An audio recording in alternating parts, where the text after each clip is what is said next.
Oh, what's up, everyone? So I am back with another review for John Ford. Day after the chocolate maruga.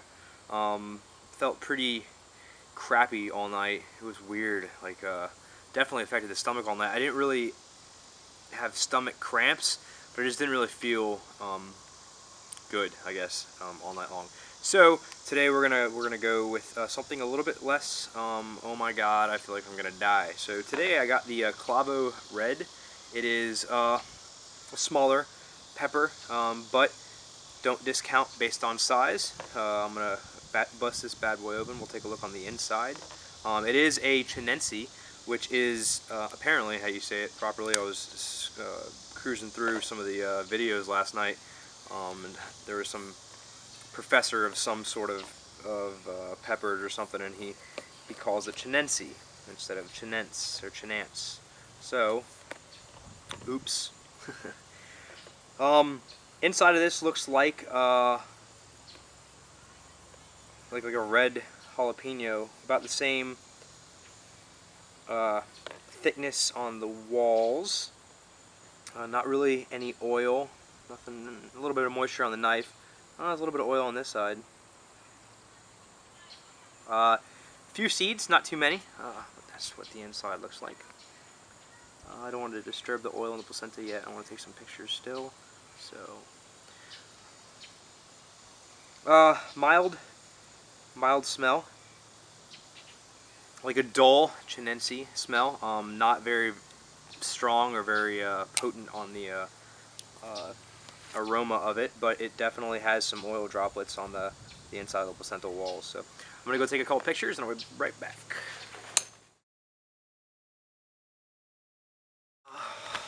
Alrighty, so yeah, there was only like 4 seeds in the pod total. So, all right, let's give this thing a give it a try. The Clavo Red.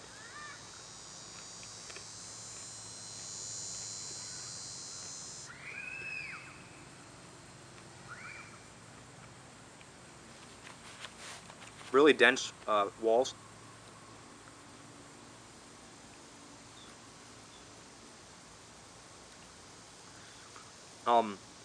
Even when I pulled it out of the fridge to let it kind of get to room temp, I could definitely feel it was very, very firm, which is a great sign of freshness.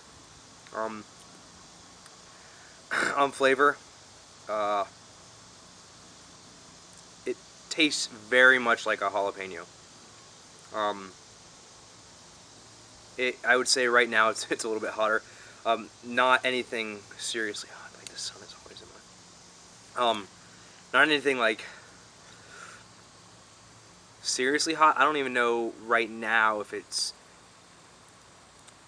Yeah, I would probably place this somewhere bordering on the habanero heat level. It's got a similar but similar but different burn to the like the jalapeno. Like where the jalapeno for me usually is like a stingy. This has more of like a constant burn. It's definitely concentrating on the tongue. The chew points wherever I chewed and let it kind of go down.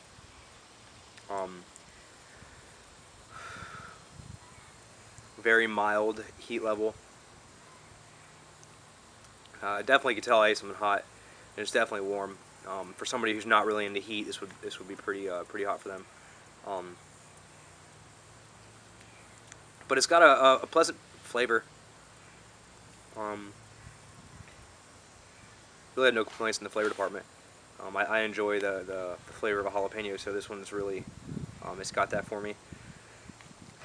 Heat's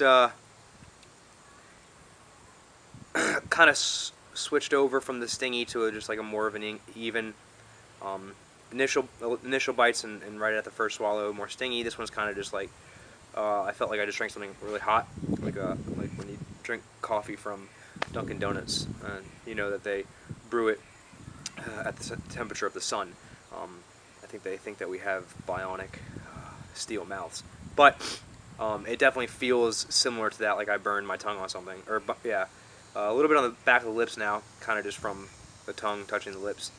But a little bit on the roof of the mouth, definitely the back of the tongue, side of the tongue, where I chewed, and I got another number. But heat's kind of quickly dissipating, going down. Nothing crazy. A little bit of remnants on the front of the upper part of my mouth, the front of the roof of my mouth. But definitely good flavored, and mild heat level. So I'm gonna cut this, take a couple minutes, go inside, cool off a little bit, and I'll come back out to kind of talk it through.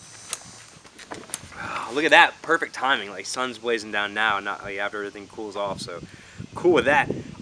So it's been about 15 minutes or so. I still got a little bit of heat on the tongue, which is, I mean, it lasts. I will definitely give credit to that little pepper. Yesterday with the brown moruga, like my tongue and everything, my heat level was pretty much gone 15 or 20 minutes after, even though it was much harder hitting than this. But it definitely feels like, I mean, I ate something hot. That you know, that dull afterburn that you get. Not the day afterburn, that one really sucks, but the dull afterburn you get when you eat something hot. So one thing I did learn about this is it is a massive producer, somewhere in the neighborhood of 300 to 500 pods a plant, which is awesome. It's really typical of some of the wild or more what's like great example. Pimenta de Chero that I grew last year, that had a ton of pods.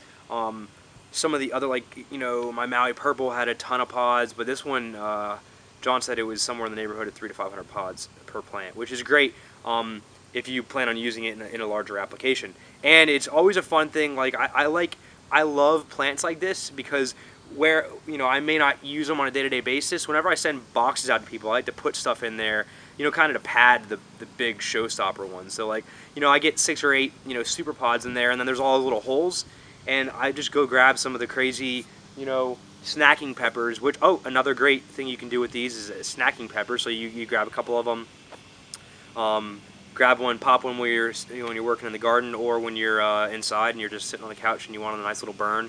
Chop some up, throw it in, you know, salsa, just to bump it up a notch and not really blow someone's head off. So it's got that like I said, jalapeno-ish type flavor, just a bit more heat. Definitely tier 4 heat. Tier 5 is the lowest, and I usually reserve that for, you know, really lower level stuff. But tier 4 heat, tier 1 production, I mean, 300 to 500 is about as good as you're gonna see anywhere. And flavor somewhere in the tier 2. I happen to like jalapenos a lot, so it's definitely got that. Overall, pretty pleasant pepper. The Clavo Red is really not the original Clavo. The Clavo came from Mario Dodano, an Italian grower, and it was named, I believe Clavo is Italian for nail, and the peppers resembled kind of that rusty nail look, but it was weird because a lot of them are like almost peach, a little bit darker than peach varieties, and a little bit longer, more thicker at the top, kind of where the head of the nail is, and they come to a point. Somewhere along the line, these red varieties popped up, and I think some growers have actually called them clavinos because they're a smaller version of the clavo, and I think like clavino is Italian for like small nail or something like that. So anyways, there is some disconnect as far as the original clavo, but it is a Clavo Red, and people have kind of followed this pepper along its lineage as with the Clavo Red moniker vice the actual Clavo. So you guys can look it up. I think Pepper Friends is probably the best place to look. That's the Italian growing forums. I'll probably do a match chats on where to get information from, or the growing forums out there. But that's kind of where I got some of the more wild and less known stuff. I check out the Pepper Friends and some of the other growing forums. But check out John Ford at fordsfieryfoodsandplants.com. I really appreciate this pod. I think he's going to have seeds and plants come March, so it's probably a good one to throw on the ground. One more thing on them. I really like. I would say I really like. I mean, yes, they're great to have pads, boxes, all that, but like it's good to have those plants every once in a while. They probably just get huge, and there's like tons of pods hanging everywhere. So it's one of those really crazy ones just to grab a handful of pods, throw them in pepper vinegar would be a great one because they're nice and small. You can throw them in a bottle, fill it with some vinegar, poke a couple holes or kind of bruise them before they stick in there, and then it gets you a nice spicy pepper vinegar. So, all right, I rambled enough. I'm probably gonna bust out another one of the milds later on this evening, depending on how everything goes. So I will see you guys a little bit later. Thanks for watching.